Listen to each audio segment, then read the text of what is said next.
Hello sparks Telugu viewers. ఈరోజు మనం మన వీడియోలో బాపూజీ గురించి తెలుసుకుందాం. ఉండండి. మన బాపూజీ అయిన గాంధీజీ గురించి కాదండి. బాబూజీగా ప్రసిద్ధిగాంచిన బాబు జగజ్జీవన్ రామ్ గురించి తెలుసుకుందాం. మనకు చిన్నప్పటి నుంచి స్కూల్కి ప్రతి ఇయర్ ఏప్రిల్ 5న హాలిడే అని ఇస్తారు. కొందరు పిల్లలు ఎందుకు అనేది తెలుసుకోరు. ఇంకొందరేమో బాబు జగజ్జీవన్ రామ్ జయంతి అని చెప్తారు.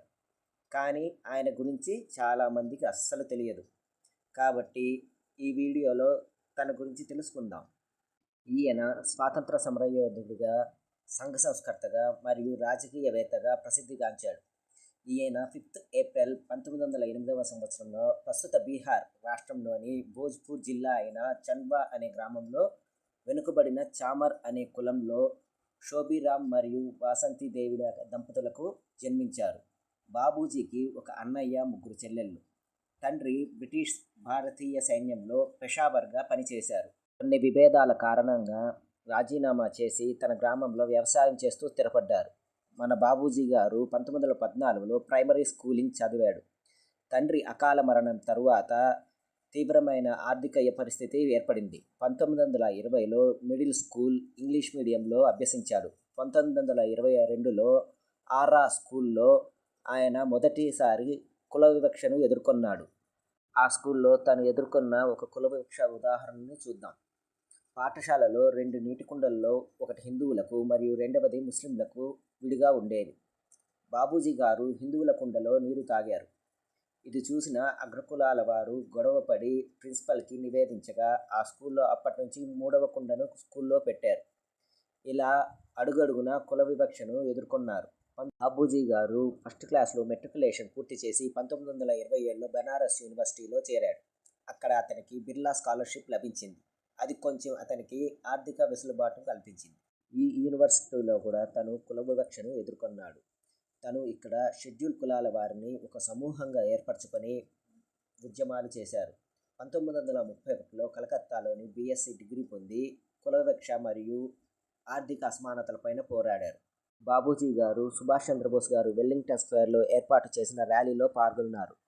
అలాగే 1934 నేపాల్ బీహార్ భూకంప సమయంలో సహాయక చర్యల్లో చురుగ్గా పాల్గొన్నారు. అక్కడ తన సేవలు ప్రశంసించబడ్డాయి. అప్పుడే చట్టసభల్లో షెడ్యూల్ కులాల వారికి ప్రాతినిధ్యం కల్పించడంతో రాజకీయాలకు ఆకర్షితుడయ్యాడు.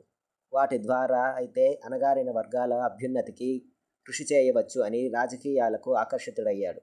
1937లో మొదటిసారి బీహార్ శాసనసభకు ఎన్నికయ్యారు. నీటిపారుదల సుంకంపై వ్యతిరేకించారు.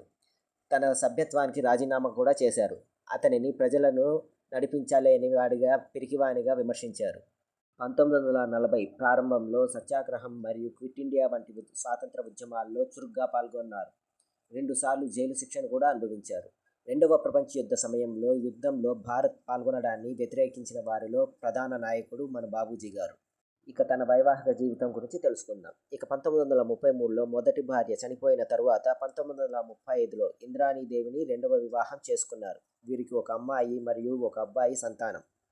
1946లో నెహ్రూ గారి తాత్కాలిక ప్రభుత్వంలో అతి చిన్న వయసులో మంత్రి అయ్యారు. 1947-1952 మధ్యలో కార్మిక మంత్రిగా, 1952-56 మధ్యలో కమ్యూనికేషన్ మంత్రిగా, 1956-62 మధ్య రైల్వే మినిస్టర్గా చేశారు.